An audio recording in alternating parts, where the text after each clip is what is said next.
Selamat siang semua, bagaimana kabarnya? Alhamdulillah ya, bertemu lagi dalam pembelajaran pendidikan Pancasila dan keluarga negara. Ya, saya ingin pengen mendengar semangat kalian ya. Apabila saya ucapkan Civic Education, maka kalian menjawab raih mimpimu, cerdas dan berkarya. Ya, Civic Education. Raih mimpimu. Oke, begitu bukan untuk kita semua. Kita semangat ya hari ini ya. Sebelum kita mulai, alangkah baiknya berdoa terlebih dahulu ya. Untuk yang bajunya masih belum dirapikan, tolong dirapikan terlebih dahulu ya. Silakan ketua kelas untuk bisa memimpin doa. Mari kawan-kawan, sebelum kita mulai pelajaran PPKN, kita berdoa sesuai agama dan kepercayaan masing-masing. Berdoa dimulai.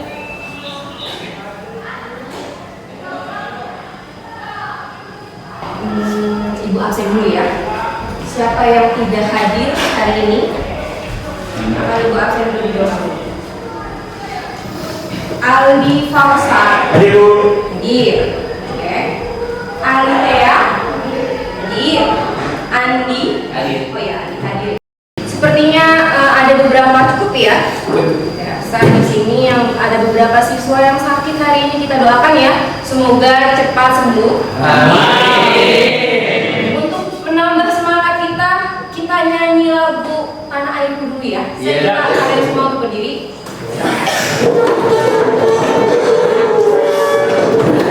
Bisa mungkin nanti boleh.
Mengingat pembelajaran minggu lalu, ada yang masih ingat ya terkait dengan harmonisasi ya atau hak asasi manusia?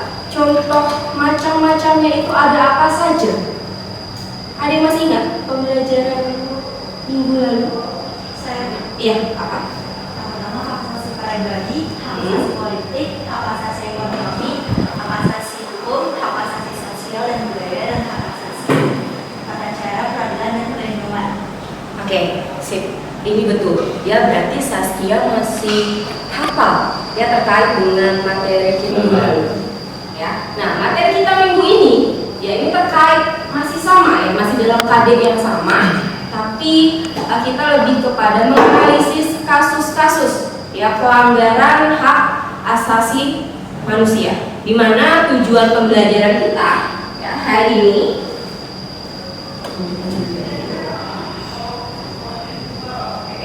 ya, tujuan pembelajaran kita hari ini setelah menyaksikan pemaparan dari saya ya dengan PowerPoint, kalian ini dapat menyimpulkan konsep hak asasi manusia ya dengan baik. Oke. Ya, kasus-kasus pelanggaran hak asasi manusia kita ya pasti pernah mendengar ya, sering melihat kasus-kasus pelanggaran HAM khususnya di media sosial ya, atau media kabar atau surat kabar ya, ini terkait dengan penyiksaan ya, kemudian ada juga KDRT ya, ini yang terbaru terhadap perempuan, itu kan termasuk melanggar hak asasi manusia. Nah, di sini ya seperti kita sudah pelajari minggu lalu, pada hakikatnya setiap manusia itu memiliki hak yang sama. namun dibatasi oleh hak-hak orang lain ya, yang tidak boleh dilanggar. Ya, untuk itu harus seimbang antara hak dan kewajiban asasi. Ya, untuk itu mengapa kita belajar hari ini? Ya. Nah, terkait dengan kasus-kasus pelanggaran HAM, ya, ternyata ibu pengen tanya Devi, apa sih ya? Apakah penyebab dari pelanggaran HAM itu sendiri? Faktor apa ya yang menyebabkan pelanggaran HAM itu terjadi? Ada yang bisa menjawab? Oke, apa? Kalau menurut saya itu karena egois manusia dan kurangnya pemahaman terhadap hal itu sendiri. Oke, sip. Ini beri tepuk tangan untuk yang luar. Ada yang ingin ditanyakan terkait dengan materi yang sudah saya sampaikan? Ada yang ditanyakan? Terkait dengan materi yang saya sampaikan? Oke, silakan Saskia.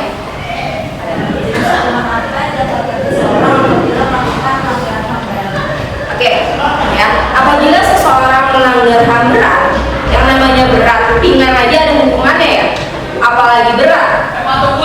Biasanya ada hukuman seumur hidup ya, dan sampai dengan hukuman mati. Tergantung dari tindak HAM-nya apa, ya seperti penggolongannya apa. Tapi kalau sudah golongannya HAM berat ya pasti seumur hidup sampai dengan hukuman mati. Itu sanksinya ya, supaya negara ini tidak ada lagi yang namanya pelanggaran HAM berat. Makanya dibuat sanksi yang berat. Gitu. Paham? Saskia? Paham. Saya ingin membagi kalian yang menjadi 5 kelompok. Saya minta kelompoknya itu sama dengan minggu lalu yang sudah saya bagi ya, sesuai dengan karakteristik kalian. Ya, saya minta sekarang bisa berpindah sesuai dengan kelompoknya. Ya, silakan.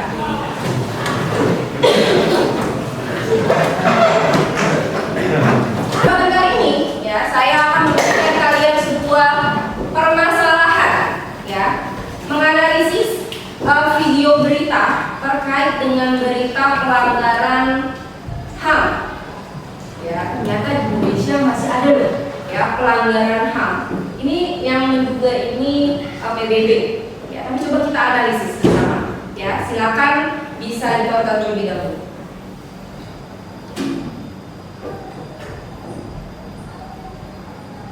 Ya, terkait dengan temuan pakar HAM PBB ini, penilaian penegakan hak asasi manusia di Papua dan Papua Barat yang dianggap memperhatikan. Ada yang bisa berpendapat ya terkait dengan video yang sudah saya tampilkan?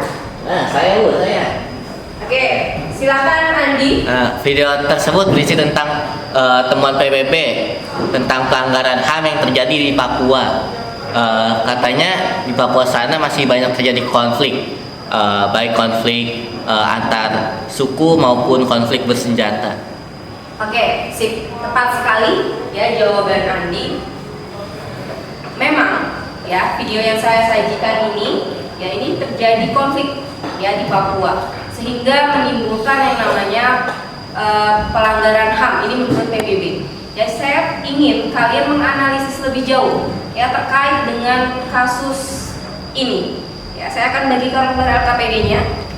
Silakan. Saya akan berikan kalian waktu sekitar 20 menit ya untuk mengerjakan lembar LKPD yang sudah saya berikan. Bisa mencari melalui internet ya atau buku teks dan yang lain. Silakan.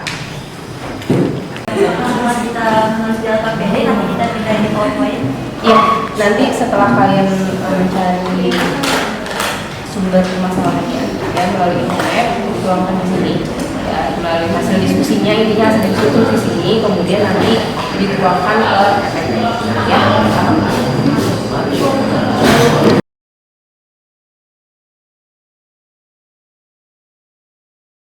Silakan, saya minta untuk salah satu dari kelompok ya yang ingin mempresentasikan terlebih dahulu. Silakan, dari kelompok berapa yang ingin? Oke, boleh. Silakan kelompok 5 untuk maju ke depan. Assalamualaikum warahmatullahi wabarakatuh. Waalaikumsalam. Di sini kami dari kelompok 5 ingin mempresentasikan hasil analisa ataupun pelajaran kami tentang video yang telah kami pelajari beberapa saat yang lalu. Nah, seperti yang tadi sudah dijelaskan teman-teman saya, pemerintah juga harus lebih memperhatikan wilayah yang berada di pelosok. Mungkin sebab itulah karena kurang diperhatikan, bila masyarakat di Papua pun merasa ingin menang sendiri dan ingin memerdekakan dirinya sendiri dan menimbulkan sikap egoisme. Baik, mungkin itu saja dapat kami sampaikan. Sekian dari kelompok kami. Terima kasih. Wassalamualaikum warahmatullahi wabarakatuh. Ada yang ingin ditanyakan dari kelompok 5? Saya boleh dong. Oke, silakan. Kan jenis pelanggaran HAM ada yang ringan sama yang berat. Boleh dikasih contoh nggak? Contoh kasus nyata dari ringan dan beratnya. Nah, untuk pelanggaran HAM ringan sendiri, seperti yang kita tahu di Indonesia masih banyak kasus pencemaran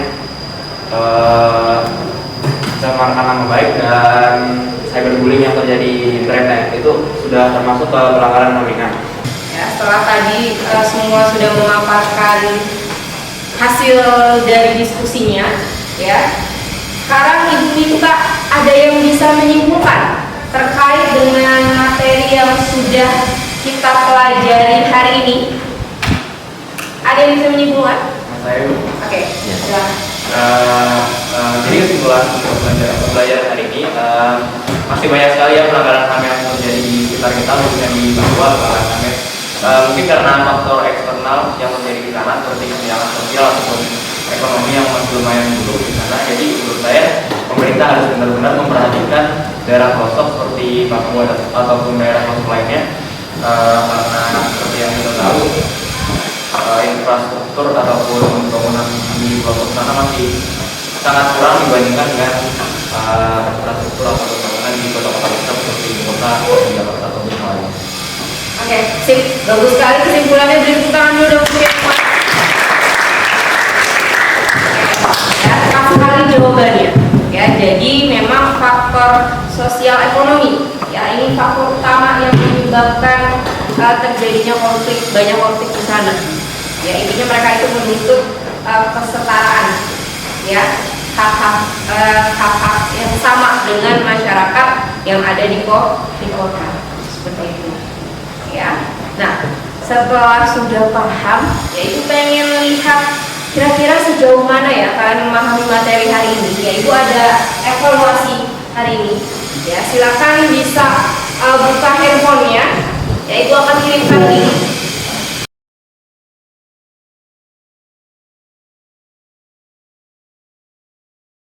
Hasil terbaik diraih oleh kelompok 1. Beri tepuk tangan dulu dong.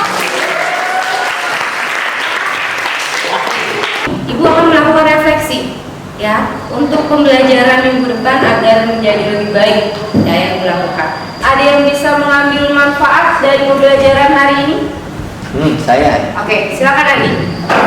Menurut saya ini membuat kita menjadi lebih peka terhadap lingkungan di luar kita, dan juga supaya kita dapat menghindari perilaku pelanggaran HAM maupun melanggar HAM orang lain. Oke, bagus semuanya. Saya rasa sudah paham ya, bahkan dari refleksinya mudah-mudahan itu bisa menjadi perbaikan saya selanjutnya untuk bisa lebih meningkatkan lagi.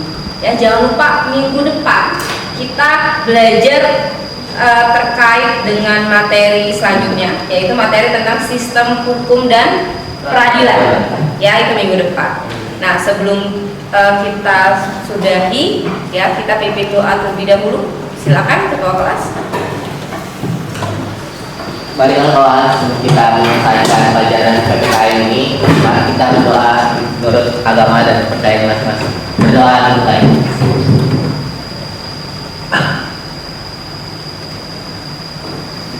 Yang pelajaran pada sore hari ini. Wassalamualaikum warahmatullahi wabarakatuh. Waalaikumsalam.